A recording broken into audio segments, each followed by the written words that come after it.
Forget frequently asked questions, common sense, common knowledge, or Google. How about advice from a real genius? 95% of people in any profession are good enough to be qualified and licensed. 5% go above and beyond and become very good at what they do. But only 0.1% are real geniuses. Richard Jacobs has made it his life's mission to find them for you. He hunts down and interviews geniuses in fields such as sleep science, cancer, stem cells, ketogenic diets, and more. Get ready. Here come the geniuses. This is the Finding Genius Podcast with Richard Jacobs.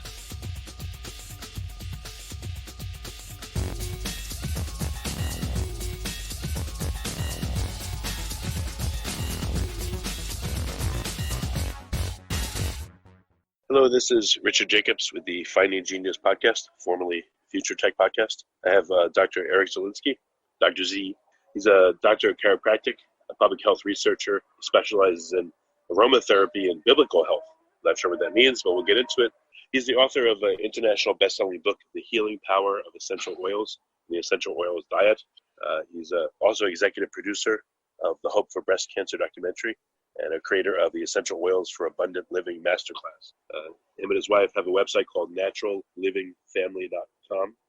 So it's a great resource for listeners. And Dr. Eric, thanks for coming. Well, thanks for having me. I'm really excited about this. Yeah, there's a lot of things you do. If you don't mind, maybe first, what is biblical health? Because to me, that's the strangest thing in your bio. Not that the other things are bad, but it's just unfamiliar to me. So what's that about? Yeah, so, a lot of folks don't recognize there's a three-part aspect of Christians don't focus as a whole. And I do believe in true stereotype that most Christians don't focus on their health. We're spirit, soul, and body. Most Christians focus spiritual and the soul aspect. And so when it comes to biblical health, it's really just how to be that doesn't compromise and values. And believe it or not, the Christian market from a business perspective is one of the most underserved market in the health space, especially in the natural health space where people regularly phraseology the universe instead of the word God. And it's very much a new age philosophy when it comes to different therapies that some people are quite frankly concerned about. Like, what about yoga? What does that mean? Just type up Christian yoga and see what kind of drama you get on Google. And so a lot of folks in the Christian church are just unsure on how to approach things like essential oil specializing and other natural therapies, not knowing if they are against their biblical principles. And so this is not going back to the Old Testament Levitical rules of how to eat and how to clean. It's much more of a moral compass that your body's the temple of spirit, and let's take care of it under God and your calling. Yeah, I would just think, alcohol is bad for you and drugs and things like that. But it sounds like it goes way beyond that. What are some of the specific behaviors that people do and what they eat that, again, isn't aligned with Christian values? Yeah, the core. Here's the core when it comes to my philosophy of biblical health is that, Jesus talks about in the book of John that the thief comes to steal, destroy. I came that you can have life full. Like, what is that abundant life? And so when you look at life as a whole, I see life being separated into 7 categories. And we talk about this latest book, The Essential Oils Diet. You have a spiritual component to your life, physical, a mental, emotional. There's a financial aspect, and 2 other aspects that people don't really talk about a lot in regards to your overall health or your work, your occupation, and also your social life. And so what I try to do is I try to help people balance all of these areas, again, in a way that doesn't compromise any sort of biblical mandate. And, there are things that people are concerned about. I mean, there are some really kind of woo-woo things out there that Christians are uncertain of, like energy and crystals and rocks. And some people, shamanism. And what do you do about CBD? I mean, the Christian market is very concerned about marijuana as a whole because you're not supposed to get high. You're not supposed to get drunk, right? So anyway, just helping people recognize that, CBD oil, if it doesn't have C, has no psychoactive, psychotropic effect to it. So, it's safe. And it's effective and it can help you with pain. And so the bottom line, again, is this overarching concept of balance. And yes, you can have a wonderful prayer life and a wonderful marriage, but you know what? If your health is something, you're never really going to truly be able to spirit. So a lot of the things that we teach are very much in tune with just natural living principles, like how to eat, exercise, nothing that is like, wow, aha. But you know what it is? Putting it all together seems to give people the aha moment where we try not to compartmentalize things in a way where, you know what? I don't need to think about my aspect of life. It doesn't affect my health. No, you're as strong as your weakest link. And that's why we really have to. Well, that's really instructive. I never really thought much about this. I thought I know that Muslims don't eat pork, Orthodox Jews don't. Historically, there's health reasons for it, I'm sure, amongst others, but I never thought about modern issues. Like you said, energy healing, CBD, things like that. It seems like, I don't know why, but just, I guess anecdotally, the Mormon church seems to say the most about it, and the other religions are pretty quiet about it. But then again, I'm not of those religions in those houses, so I don't know. But is it discussed much, or do you really have to be one of the lone voices that even talks about it? Well, I'm not. I mean, there are several people, Jordan Rubin, Dr. Josh Axe, there are several colleagues of mine that are Christian that talk about Bible health concept as a whole. But, you mentioned something about the LDS, the Latter-day. It's interesting. People don't recognize they are, yes, for sure, the most outspoken addiction as a group. They do not consume product includes caffeine. You're not going to find a church supporting a coffee or a soda pop. But when it comes to the Southern Baptist organ, even the Roman Catholic organization, you look at the dogma, the actual doctrine, these worldwide multi-million people organizations, and you'll see that they recommend against body work, for example, massage therapy, aromatherapy, and chiropractic care, because there's a concern, there's an inherent fear about like a transfer of spirits. People don't even know about this. Your priest isn't talking about it in the pulpit. Your pastor isn't preaching about it, but you look at the dogma, you look at what your church stands for, and you might be surprised. So there's a lot of suspicion, again, in faith as a whole. And you mentioned the Jewish faith and the Muslim faith. The very same thing, too. Judeo-Christian and Muslims all combined together are very hesitant with this New Age movement of health and wellness. Again, what do you do about yoga, Pilates, all these other things? Like, I don't know. Is this safe? Is it not safe? Should I do it?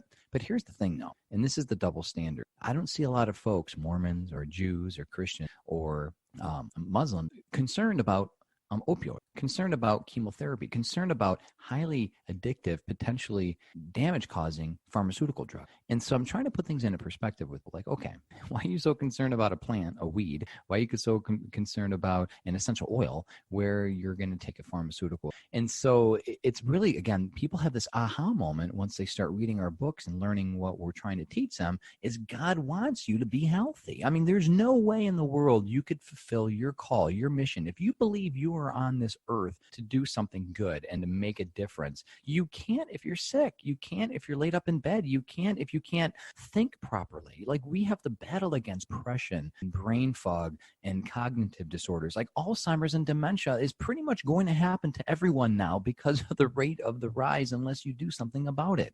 You will get cancer unless you do something about it. Like, these are the statistics that we're facing. So the bottom line is that if someone truly, and this is something I try to do, if someone truly considers themselves a person of faith, I challenge them to think about, okay, what does that mean when you pick up your fork? Are you consuming something that could be hurting you? And what does that look like? And so, again, it's funny, I just got off of a radio interview talking about sugar. I mean, one of the most highly addictive substances on the planet, yet most people don't think twice about it. And you challenge anyone to cut sugar for a week, you'll have detox symptoms like a crack addict. And it is, because sugar is 8 times more than cocaine. It's been proven. So what do you do? How do you manage that, right? So again, it puts this whole thing into perspective. Like, we're talking about sugar in the Bible. No, but you know what? It's from a biblical perspective. You should be a slave to no drug, right? Then what does sugar look like? So sugar becomes an idol. Yeah, that's interesting. Do churches have, I know that, a friend of mine, he's in Las Vegas, and it's pretty cool. I guess his church has, sessions on how to have a better marriage, and they have stuff for kids, etc. Do you find a lot of churches do any health sessions, or is it pretty much ignored? Great question. Very few do. And, I give Pastor Rick Warren from Saddleback Church a lot of credit, because he pretty much confessed to his church. I mean, multi-thousands and thousands, that and he challenged his church to go on the Daniel plan, going off from Daniel, how Daniel fasted 3 weeks from quote unquote sweetbreads. He just basically was a vegetarian. And Rick Warren put together with Mark Hyman, Dr. Mark Hyman and Dr. Daniel Amen, this program. And forgive me the number off the top of my head, collectively, the church lost like 250,000 pounds collective. And it created a movement several years ago. That was a little pocket, but it kind of fizzled, unfortunately. You have the 700 Club, the largest Christian media organ on the planet. They regularly share how they have a health newsletter they send out. And we've been on this stuff. So yeah, you have little pockets, TBN again, and churches some, but as a whole, Bible health is not core curriculum. And again, Yeah, my very philosophy, what's that? It's interesting because it's a whole world I just thought nothing about. So I'm glad to be talking to you about it. Yeah. And so, essentially what I do is I'm trying to create an awareness of something that we know is so vital and critical, but it's fundamental. And, the thing that people don't realize, especially from the Jewish and Muslim and Christian faith, is that we have to worry about things that our ancestors, our sacred scripture ancestors, never had to think twice about. Jesus didn't have to worry about GMOs or polluted air or polluted water. I mean, we have to take considerations that, again, even 3-4 generations ago, it wasn't even an option. And so the more educated we are and the more we help support each other, the better we are going to be. And that's really why we call our website Natural Living Family. We're creating a multi-million database of people that come together and support each other, love each other, and through private chat groups and through the classes and things that we host and live events and seminars, just to let people know you're not alone and we can do this. Well, let's talk about some of the other interesting things that you do. You do a lot with essential oils, and you said aromatherapy. Again, I've barely heard anything about it. I know I've been given some eucalyptus oil sometimes, and peppermint oil, and it feels nice and opens your sinuses. But I'm sure there's a whole world of therapy in there. So, what are some of the important things you learned that are possible with it? When it comes to aromatherapy, one thing that I want people to recognize is that the chemical structures that chemists, that pharmaceutical industry have come up with for their drugs. Best example is aspirin and willow bark. It's not like it's not like a chemist woke up from a dream with a revelation of, hey, let's combine these carbon and nitrogen atoms in such a way for a painkiller.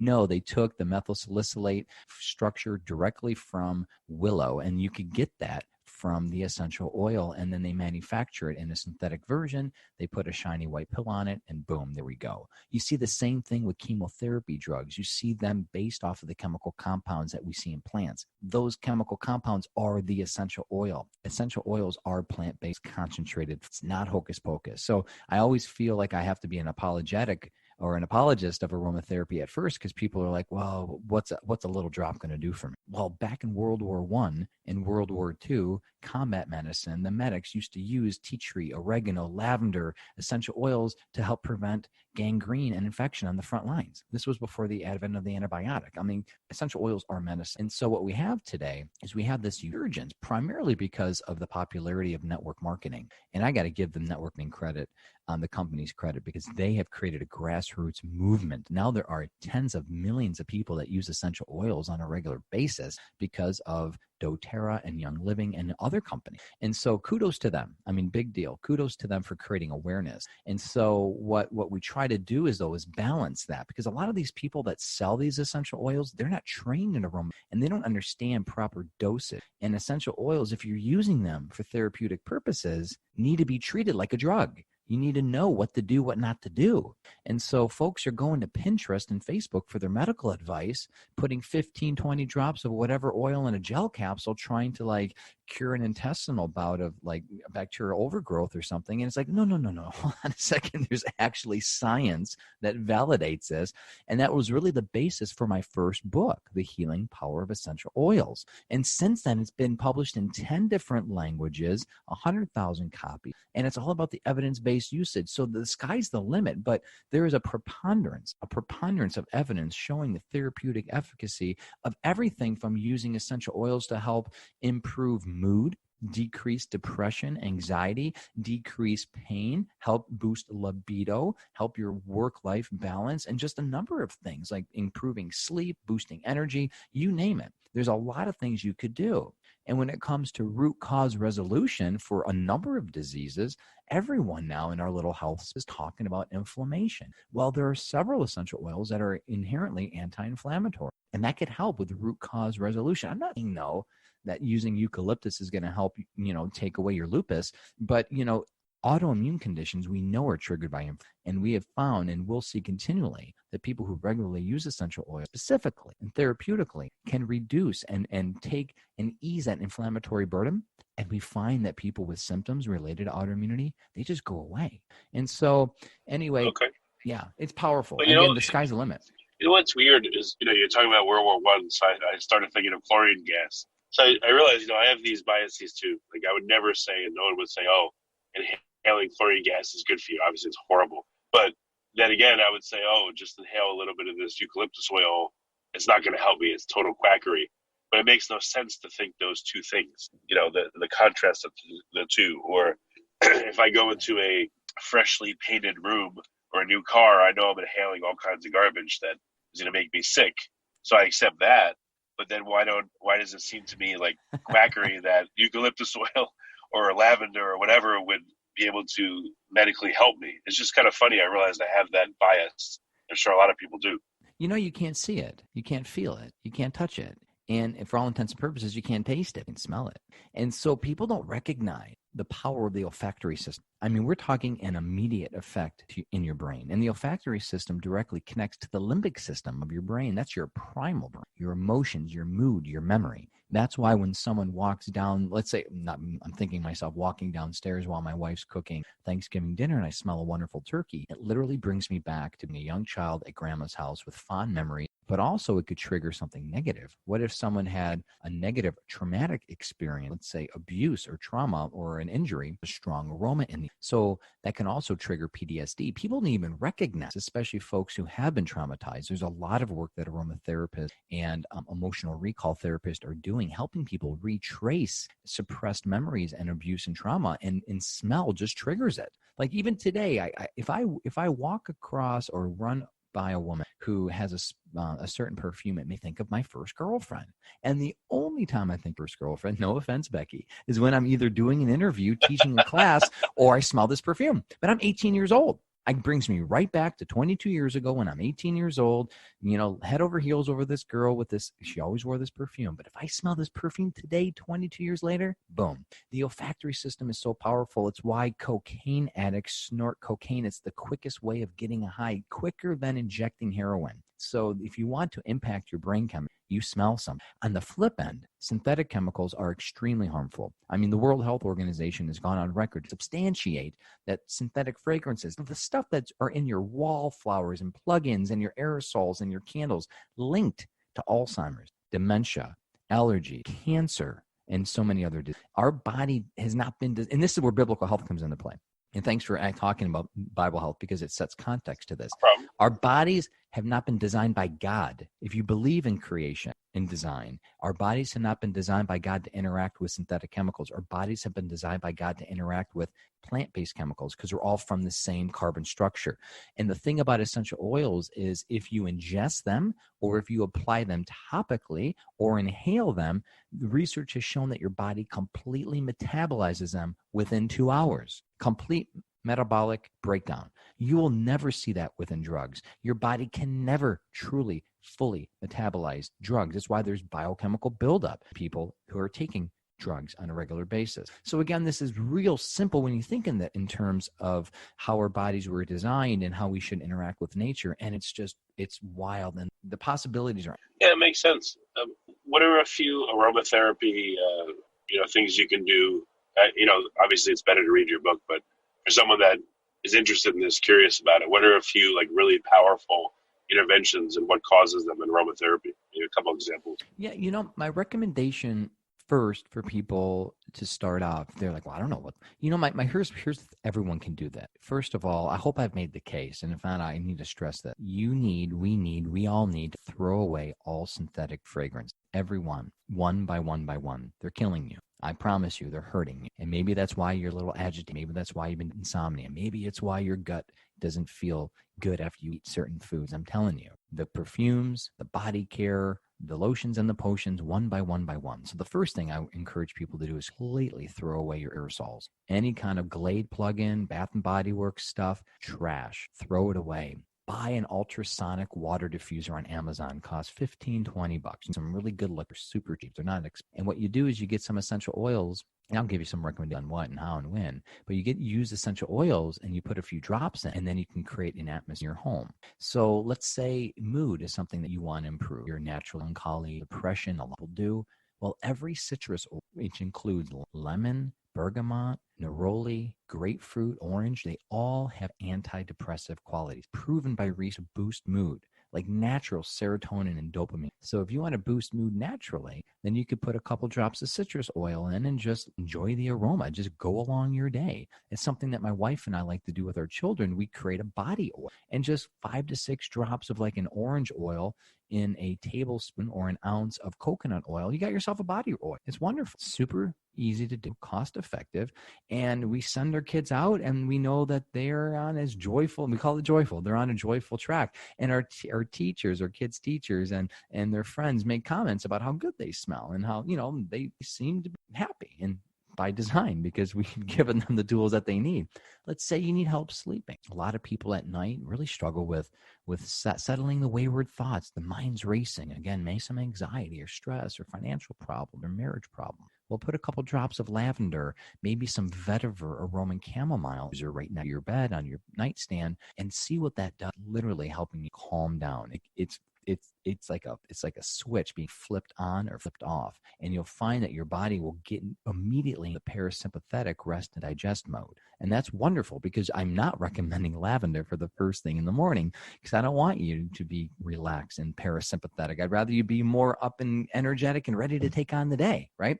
So again, it all depends on what you want to do. Peppermint and eucalyptus and caraway and cardamom. Those are oils that help naturally boost energy, increase your breathing ability, increases your VO2 max, and helps you form better. Oils like myrrh and frankincense, cedarwood help you focus, actually shown to help children with ADHD and learning to perform better. Again, there's a million different things to do, but oftentimes quick question here. When you say help, I know that we don't have exact numbers, but could you say that these things help a little, in some cases a lot, tremendously, like on average, called it a percentage? What percentage improvement do you see in either mood or whatever it is? I know it depends on what the substance is in the application, but overall, what do you see? Well, that's a wonderful question, and I'll refer back to a University of Vanderbilt from Tennessee study that did on nurses. And what they evaluated was simply putting aromatherapy diffuser in nurse station or built hospital. Again, nurses, if you don't know this, one of the most stressful jobs. I mean, it's proven, stressful jobs that someone can have, and oftentimes very unrewarding because of the patients that are sick and they treat nurses improperly. And there's a lot of lack of gratitude in the profession, which is very sad. So nurses traditionally deal with stress, low balance of work-life balance, and a lot of them deal with depression. And so by putting citrus oils in diffuse at nursing, they found, off the top of my head, to give you a number, like 70% of the nurses reported stress, 23% over 30 days. I mean, that's like a 50% drop, right? So that's realistic. And the women, many of them were women and men. The study, 15-20% were enjoying work-life balance skyrockets because they enjoyed the job better. It wasn't a burden. They didn't leave work drained emotionally, and that's the not being drained emotionally. So it helped their so many other things: better outlook, better impression, better ability to relate and deal with patients who are suffering. And I gotta say, my heart goes out to every nurse. I mean, it's a very thankless position for many of them. And unless you're in the maternity ward, which is traditionally the happiest of all the levels of the hospital, it's a tough job. So again, real proven research that was done, and we see this being done over and over and over again. So to answer your question, significant. Some people, and I get this regularly, it's our work, our books, they follow recommendations, and we get regularly people saying, I'm off my depression, like I'm completely off my anxiety, man. So we could say that was 100%. Other people, we find that they start losing weight because now they don't have this metabolic burden on their body. They're not chronically stressed. They're not emotionally driven to eat. And so they're losing weight. Diabetes is going, like type 2 diabetes. Again, I keep on saying it, but the sky's the limit. I don't want to record. But once you give your body what your body needs to essentially heal itself, it does wonderful things. And that's really what I want to leave people with, not to use essential oils like a drug, but to replace the chemicals in your body with essential oil. So the cleaning products and your body care and all the things that are in your air. So we're not putting that metabolic burden. And that's the key, is we're now finding more and more how the environmental toxicity is affecting us at the cellular level. Yeah, what does that tell you, that people have more faith in the works of other people than they do of nature?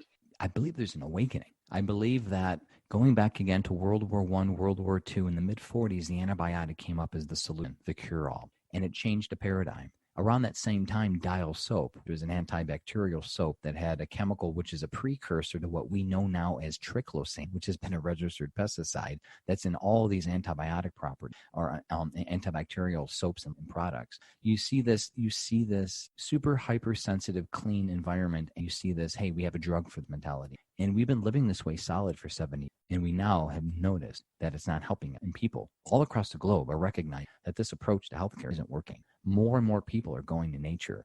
More and more people are going to a balanced way of life. And I got to say, thank God for medicine. I want to put that out there, because when I got into an argument with my car door, 8 stitches later, lavender wasn't going to heal up that wound. I mean, I think we need to put medicine in place. And, in my book, The Healing Power of Essential Oils, I quoted a doctor, a Medscape, that said 75% of the patients that come into his office have no business coming to his office because they're for simple fevers and sprains and aches and pains. And he says a majority of them are demanding and wanting it. And it dawned on me, we became woefully ill-prepared to take as a people. We forgot how to cook, how to clean, how to garden, how to do basic first aid, stuff that our great-great-grandparents and grandmothers and fathers took for granted because they needed to or they would have died. And so it's kind of bringing that power back, that shift. Instead of putting all the responsibility on the government, all the responsibility on, the schools and all the responsibilities on your doctors, it's a shared response. And so that's where I believe why so many people have been just rallying behind this movement. And it really is a movement. It's a revolution that people around the globe are using essential oils and supplements, changing their diets and exercise, practicing mind-body practices like meditation and other things, prayer in a new way, because they realize it has a direct impact on their entire life. Yeah, it makes a lot of sense. So what's the best way for people to start experiencing your work? Which book should they look at, and how should they get started? Yeah, please pick up. Amazon has it on sale. I forget how, like $12 or $13. Healing Power of Essential Oils. Pick that up. It's a great beginner book. It's a great primer. And you can always check out my wife and our website at naturallivingfamily.com. We have hundreds and hundreds of free articles and resources for you just to help you live in abundance and encourage you along the way. Well, Dr. Z, thanks for coming. This is really great. I appreciate it. Thank you for having me. Forget frequently asked questions, common sense, common knowledge, or Google. How about advice from a real genius? 95% of people in any profession are good enough to be qualified and licensed. 5% go above and beyond and become very good at what they do. But only 0.1% are real geniuses. Richard Jacobs has made it his life's mission to find them for you. He hunts down and interviews geniuses in fields such as sleep science, cancer, stem cells, ketogenic diets, and more. Get ready. Here come the geniuses. This is the Finding Genius Podcast with Richard Jacobs.